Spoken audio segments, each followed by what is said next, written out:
We talked about the TV ecosystem from the point of view of the convergence of trading, about how people are talking about it.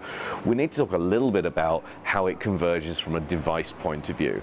And we're seeing more and more broadcast quality programming finding their way into tablet environments, finding their way into smartphone environments through the various devices like HBO Go and others. And not only that, we're seeing them moving into the on-demand environment via smart TV, and so over a Wi-Fi or other internet connection, we're seeing more and more programming being made available in those environments.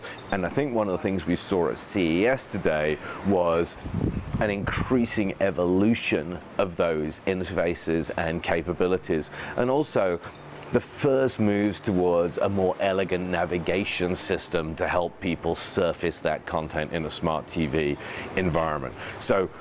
And those full episodes, if you like, are being traded in a similar kind of way to broadcast. But the ubiquity and convergence across devices and the ubiquity and convergence in trading has really come together.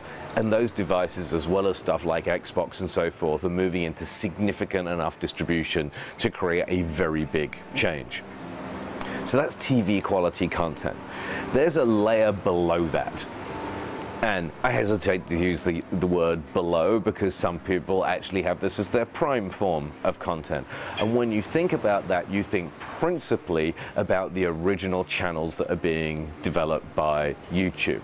Very significant investment in mostly short form programming, although now with algorithmic changes at YouTube and more of an emphasis on longer form programming, because clearly it's in Google and the advertisers' interest to keep people's attention for as long as possible. And that layer of content is becoming the next most demanded level and the next most television-like. Now in that you have the original series, but you also have some very big players in that environment producing new kinds of formats. And I think of Machinima in that area, I think of Maker Studios in that area, I think of Vice in that area.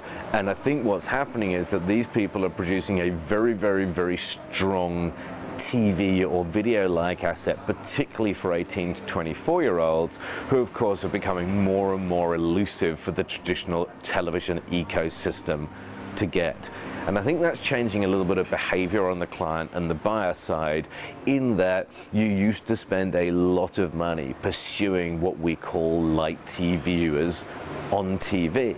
Now we don't have to pursue them on TV in the conventional sense, because we have video outlets that they are actually leaning into and consuming positively. And I think that's quite a significant change.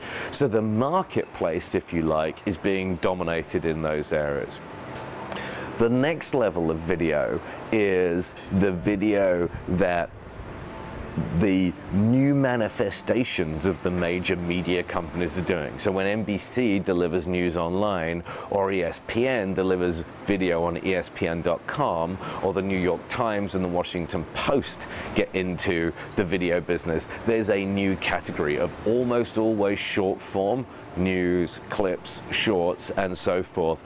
And that area is becoming interesting, and advertisers are attracted to it because it's in a great content environment, and also the advertising is part of a very low ad load experience, so the demand is rising there.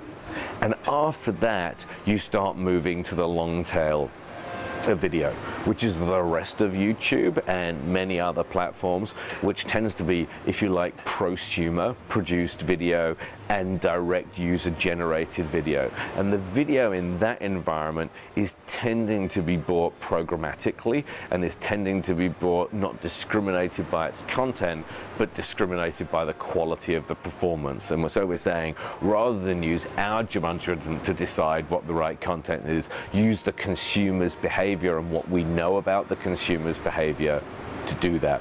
And the one last thing I touch on in that ESPN kind of area is the kind of video that's being produced by Yahoo. And Yahoo are developing quite a lot of original channels on their platform, and their sheer scale and distribution, not just here in the US, but around the world, is making Yahoo's individual channels among, in each category, the most viewed video channels. So they would sit in that same taxonomy, if you like, as the YouTube channels as they're developing now.